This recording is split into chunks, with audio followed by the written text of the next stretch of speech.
मुख्यमंत्री पुष्कर सिंह धामी की मौजूदगी में शनिवार को मुख्यमंत्री कैंप कार्यालय में आगामी चारधाम यात्रा को लेकर बैठक की गई और इस बैठक में महानिदेशक चिकित्सा स्वास्थ्य एवं परिवार कल्याण एवं निदेशक corporate affair and CSR Hewlett और कई दूसरे दिग्गज जो थे वो यहाँ पे मौजूद रहे।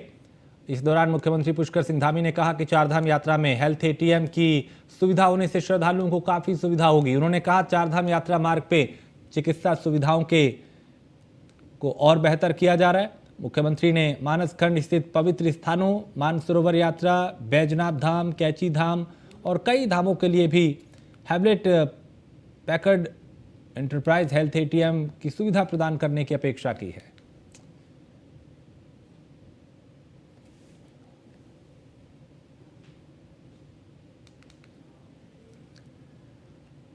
और क्रिकेटर स्नेहा राणा के कोच नरेंद्र लाल शाह ने आत्महत्या की कोशिश की। बताया जा रहा है कि स्नेहा राणा के कोच की हालत गंभीर है। कोतवाली पुलिस सूचना मिलते ही जब देर रात अस्पताल पहुंची तो कोच बोलने की हालत में नहीं थे।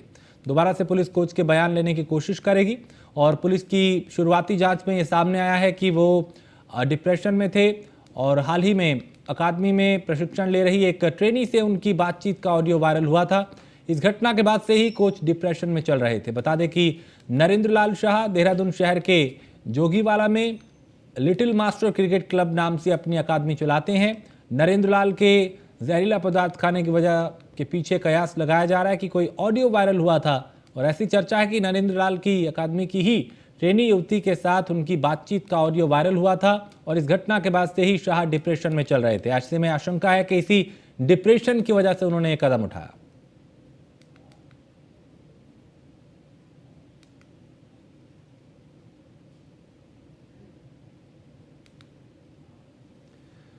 और सरकार ने उत्तराखंड हाईकोर्ट को नैनीताल से हल्द्वानी शिफ्ट करने के लिए सहमति दे दी है। केंद्रीय कानून और न्याय मंत्री किरण रिजिजू ने इस संबंध में मुख्यमंत्री पुष्कर सिंह धामी को पत्र लिखा है। किरण रिजिजू ने पत्र में लिखते हुए कहा कि राज्य सरकार द्वारा हल्द्वानी में उच्च न्यायालय के लिए आवश्यक बुनियादी ढांचा उपलब्ध कराने के बाद केंद्र सरकार उच्च न्यायालय को नैनीताल से हल्द्वानी में शिफ्ट करने की प्रक्रिया शुरू करेगी।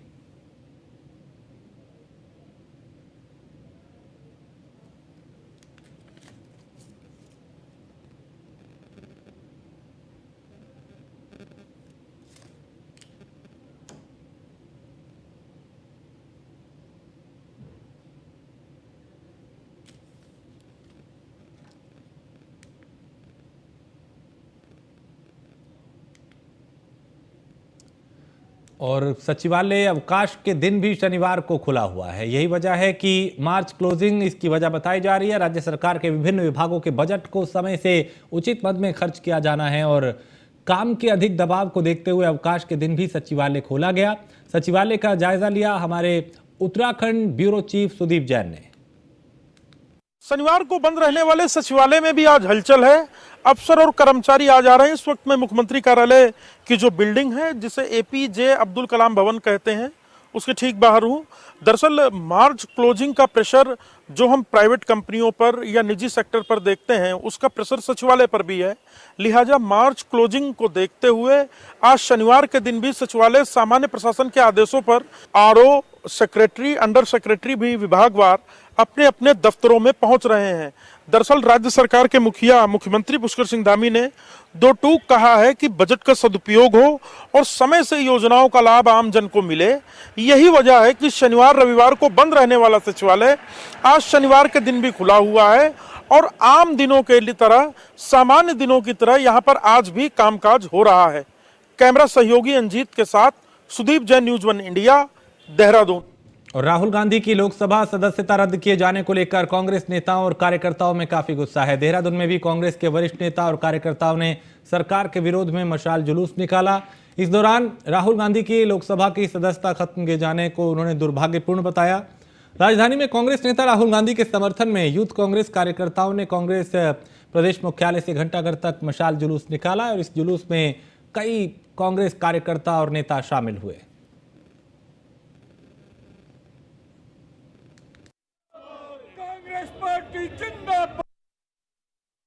राहुल गांधी की संस्थाओं को ये दुर्भाग्यपूर्ण है। एक समय था जब अटल बिहारी वाजपेयी जी और आडवाणी जी चुनाव हार गए थे तो इंदिरा जी ने सीटें खाली कराकर उनको लोकसभा बुलाने का काम किया था ताकि विपक्ष के सुझाव आए और सरकार काम करे। आज जो तानाशाह सरकार है वो चाहती नहीं है कि कोई उनके खिलाफ जो गलत हो रहा है उस पर कुछ बोले। राहुल का लोकतंत्र खतरे में है और जिस तरीके से राहुल गांधी जी का उत्पीड़न सत्ता में बैठे हुए लोग कर रहे हैं, उनकी लोकसभा की सदस्यता को समाप्त करने का काम सत्ता में बैठे हुए लोगों ने किया है, उसके खिलाफ पूरे देश के अंदर कांग्रेस जनों में और आम जनों में जन आक्रोश है।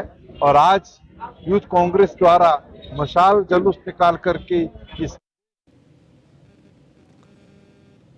और कैबिनेट मंत्री गणेश जोशी मसूरी दौरे पर रहे। इस दौरान उन्होंने एक कार्यक्रम में शिरकत की जहां उन्होंने पत्रकारों से बात की और सवाल का जवाब देते हुए मंत्री गणेश जोशी ने कांग्रेस के पूर्व राष्ट्रीय अध्यक्ष राहुल गांधी को मानसिक रूप से बीमार बता दिया। उन्होंने कहा कि राहुल गांधी बहकी बहकी बातें करते हैं, ऐसे में कांग्रेस कार्यकर्ता क्या उम्मीद कर सकते हैं। इसके साथ ही मंत्री गणेश जोशी ने पुष्कर सिंह धामी की सरकार के 1 साल की उपलब्धियों को गिनवाया और बताया कि प्रदेश का विकास हो रहा है। जिसका नेता मानसिक रूप से विक्षिप्त हो, किस प्रकार की बहकी बहकी बातें हमारे पप्पू भैया करते हैं, उनके कार्यकर्ताओं से आप क्या उम्मीद कर सकते हैं। उनको बोलो अपने चश्मे का नंबर बदली करें और देखें कि 1 साल के अंदर कितने ऐतिहासिक काम पुष्कर सिंह धामी सरकार ने किए हैं। और वारिस पंजाब डे के प्रमुख अमृतपाल की खोजबीन और जांच कर एनआईए की टीम उत्तराखंड तक पहुंच गई। एनआईए ने राजधानी देहरादून से एक महिला को पूछताछ के लिए हिरासत में लिया। बताया जा रहा है कि यह महिला काफी समय से अमृतपाल के अभियान से जुड़ी रही।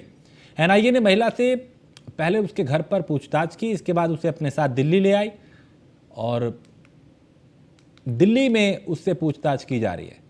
और हमारे संवाददाता सुदीप जैन की एक खास रिपोर्ट देखिए। उत्तराखंड में भी जोरों शोरों से की जा रही है।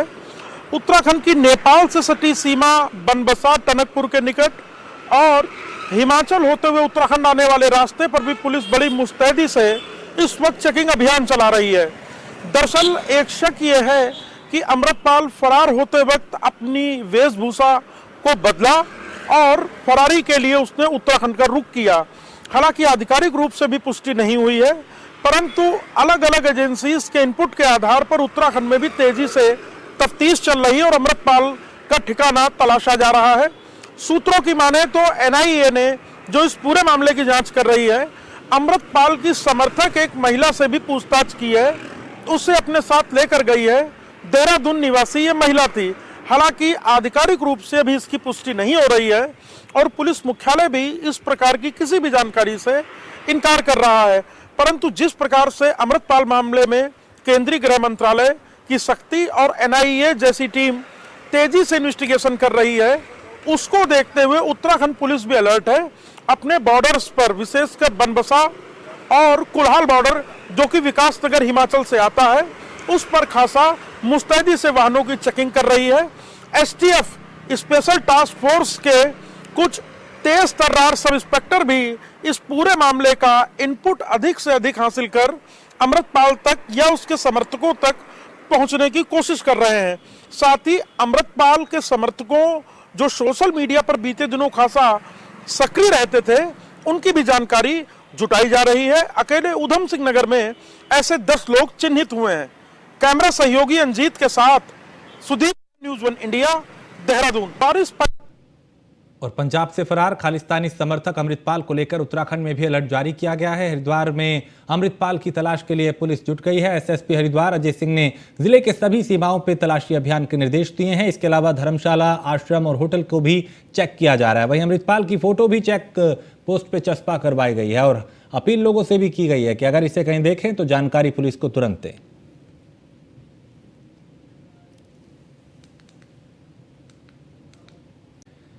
केंद्रीय गृह मंत्री अमित शाह 31 मार्च को उत्तराखंड दौरे पर रहेंगे। इस दौरान अमित शाह हरिद्वार में सहकारिता विभाग की विभिन्न योजनाओं का शुभारंभ करेंगे। अमित शाह के दौरे को लेकर सहकारिता मंत्री डॉक्टर धन सिंह रावत ने अधिकारियों को कार्यक्रम की तैयारियों को अंतिम रूप देने के निर्देश दिए और गृह मंत्री के दौरे को लेकर बीजेपी के प्रदेश प्रवक्ता वीरेंद्र सिंह बिष्ट ने बताया कि सबसे पहले अमित शाह गुरुकुल कांगड़ी विश्वविद्यालय के दीक्षांत समारोह में भाग लेंगे। इसके बाद कोऑपरेटिव विभाग की 670 अपेक्स बॉडी को कंप्यूटराइज्ड ऑनलाइन करने का कार्यक्रम है। इस कार्यक्रम में अमित शाह आए हुए सभी सहकारिता से संबंधित बंधुओं को संबोधित करेंगे। यशस्वी गृह मंत्री और भारतीय जनता पार्टी के पूर्व राष्ट्रीय अध्यक्ष अमित शाह जी का उत्तराखंड दौरा 31 मार्च को बना हुआ है। 31 मार्च को उत्तराखंड राज्य के हरिद्वार जनपद में माननीय गृह मंत्री जी आएंगे और वहां गुरुकुल कांगड़ी विश्वविद्यालय के दीक्षांत समारोह में भाग लेंगे। उसके बाद कोऑपरेटिव विभाग की 670 एपेक्स बॉडी को कंप्यूटराइज जो है ऑनलाइन करने का कार्यक्रम है। उन 670 अपेक्स बॉडीज को वो कंप्यूटराइज ऑनलाइन करेंगे। और खबर लक्सर के सुल्तानपुर से है, जहां इन दिनों निर्माणाधीन एक सार्वजनिक बड़े नाले के निर्माण को लेकर लोगों में काफी गुस्सा है। दरअसल क्षेत्र के टेकमपुर और सुल्तानपुर के पास दूषित जल की निकासी के लिए हरिद्वार ग्रामीण क्षेत्र की विधायक अनुपमा रावत द्वारा विधायक निधि से नाले का निर्माण कराया जा रहा है, ताकि आसपास के गांव के दूषित जल की निकासी की जा सके। इस नाले के निर्माण को लेकर ग्रामीणों का कहना है कि नाला निर्माण में बढ़ोतरी करते हुए पूर्व से ही एक गांव के दूषित जल की निकासी की जा रही थी, लेकिन अब अन्य गांवों के दूषित जल की निकासी भी इसी नाले से की जा रही है, जिस वजह से जल भराव और गंदगी का सामना लोगों को करना पड़ रहा है। इसके चलते कई तरह की परेशानियां भी लोगों को हो रही हैं। कोई ना कोई समाधान होगा, ऐसा नहीं है। कोई भी अगर कोई बात आती है सामने तो उसका समाधान हो। सब लोग एक है, कोई भी नहीं चाहेगा कि मेरे गांव में सफाई हो और दूसरे के गांव में खराब हो। ऐसा कोई नहीं चाहता, सब मिल बांट के मिलजुल कर रहना चाहता। कोई ना कोई समाधान होगा, ऐसा नहीं है। कोई भी अगर कोई बात आती है सामने तो उसका समाधान हो। सब लोग एक है, कोई भी नहीं चाहेगा कि मेरे गांव में सफाई हो और दूसरे के गांव में खराब हो। ऐसा कोई नहीं चाहता, सब मिल बांट के मिलजुल कर। मेरे गांव के अंदर 2 तालाब है, जिसमें पहले से ही 2 नाले इसमें छोटे रखे सुल्तानपुर गांव से। और मेरे गांव की पहले से इतनी स्थिति नाजुक हो रखी है कि इसमें पानी की निकासी कहीं है नहीं। तालाब में इतनी गंदगी हो रखी है। पूरे गांव के नलकों का पानी खराब हो चुका है, पीने योग्य पानी नहीं रहा। आज लोग पीने के पानी से भी तरस रहे हैं। आज स्थिति ये है कि आज इतना पानी निकासी न होने के बाद भी दूसरे गांव यानी कि जो मोहम्मदपुर कुनारी के तालाब का पानी भी मेरे गांव के तालाब में जोड़ा जा रहा है। पूर्व मुख्यमंत्री हरीश रावत द्वारा देहरादून के एक निजी होटल में विभिन्न राजनीतिक दलों के साथ बैठक की गई। इस बैठक में कई मुद्दों पर चर्चा भी की गई और बैठक में राहुल गांधी की सदस्यता रद्द करने पर भी मंथन किया गया। बैठक में बीजेपी सरकार द्वारा विपक्षी दलों को दमनकारी नीति से दबाने का आरोप लगाया गया। कांग्रेस का आरोप है कि बीजेपी राहुल गांधी से घबरा गई है, इसलिए राहुल गांधी की सदस्यता रद्द कर दी गई। बैठक में सभी दलों को एकजुट होकर काम करने की बात की गई। उन्होंने कहा कि विपक्ष को भी एकजुट होना चाहिए और पार्टी को भी। और उत्तराखंड बीजेपी में अन्य दलों के कार्यकर्ताओं के शामिल होने का सिलसिला जारी है। बीजेपी प्रदेश अध्यक्ष महेंद्र भट्ट ने प्रदेश मुख्यालय में विभिन्न दलों के कई नेताओं और कार्यकर्ताओं को पार्टी की सदस्यता दिलवाई। बता दें कि ये सभी कार्यकर्ता देहरादून, हरिद्वार, चमोली और उत्तरकाशी के हैं। इस मौके पर बीजेपी प्रदेश अध्यक्ष महेंद्र भट्ट ने कहा कि आगामी निकाय चुनाव और लोकसभा चुनाव में बीजेपी को इससे मजबूती मिलेगी।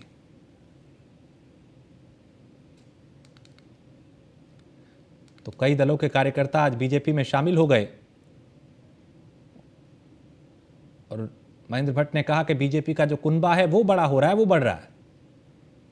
प्रदेश मुख्यालय में कई नेता और कार्यकर्ता जो अलग अलग दलों के थे, उन्होंने भारतीय जनता पार्टी की सदस्यता ग्रहण की।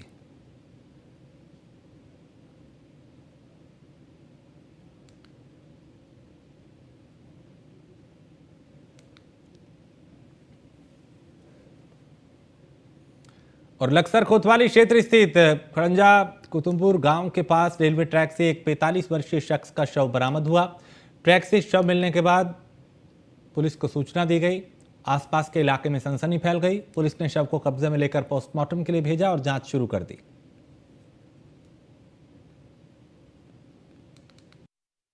व्यक्ति जो है रेलवे ट्रैक खड़ंजा के पास मृत पड़ा हुआ है, तो पुलिस मौके पे गई है और प्रथम दृष्टया ये लग रहा है कि वो ट्रेन से टकराने की वजह से उसकी मृत्यु हुई है। फिर भी जो है सही कारण जानने के लिए इसका पोस्टमार्टम कराया जा रहा है।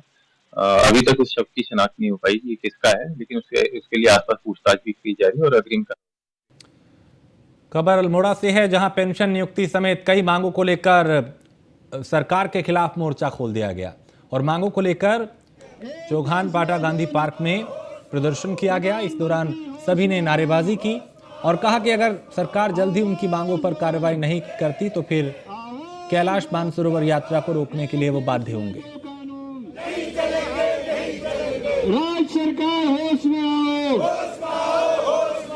और ये इसलिए है कि पिछले 16-17 सालों से ये गुरिल्ला लोग आंदोलन कर रहे हैं, लेकिन केंद्र सरकार जहां इस मामले में बहुत अधिक विलंब कर रही है निर्णय लेने में, गुरिल्लों के मामले में, ये एक किस्म की सीमा की सुरक्षा के प्रति केंद्र सरकार की लापरवाही है। और केंद्र सरकार जहां एसएसबी विभाग द्वारा 9 मई 2011 को भेजी गई सिफारिशों को भी हमारे लिए जो सिफारिशें भेजी गई थी उनको लागू नहीं कर रही है, उन पर विचार नहीं कर रही है। गुरिल्लों का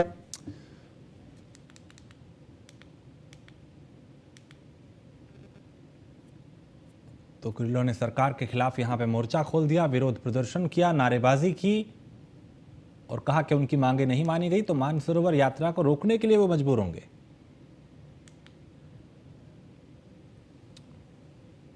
और बेमौसम बरसात के चलते नुकसान को जो किसान हैं उनको काफ़ी नुकसान हुआ और इस नुकसान पर तहसील प्रशासन ने किसानों की सुध ली है और फसल खराबी को लेकर तहसील प्रशासन ने सभी पटवारियों को निर्देश दिया है।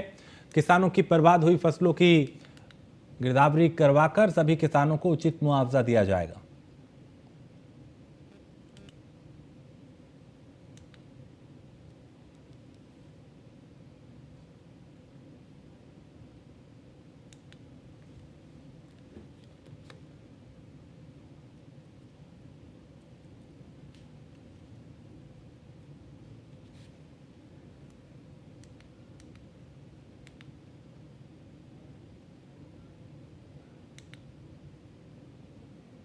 और उधम सिंह नगर में नशे के खिलाफ पुलभट्टा थाना पुलिस को बड़ी कामयाबी मिली। पुलभट्टा पुलिस ने एक ढाबा संचालक समेत 2 आरोपियों को 3 लाख रुपए के डोडा के साथ गिरफ्तार किया है।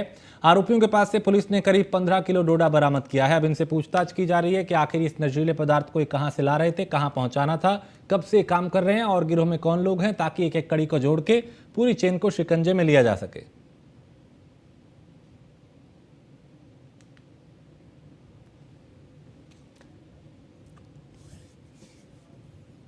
और इसी के साथ इस बुलेटिन में फिलहाल इतना ही। बाकी खबरों के लिए आप बने रहिए न्यूज़ 1 इंडिया के साथ।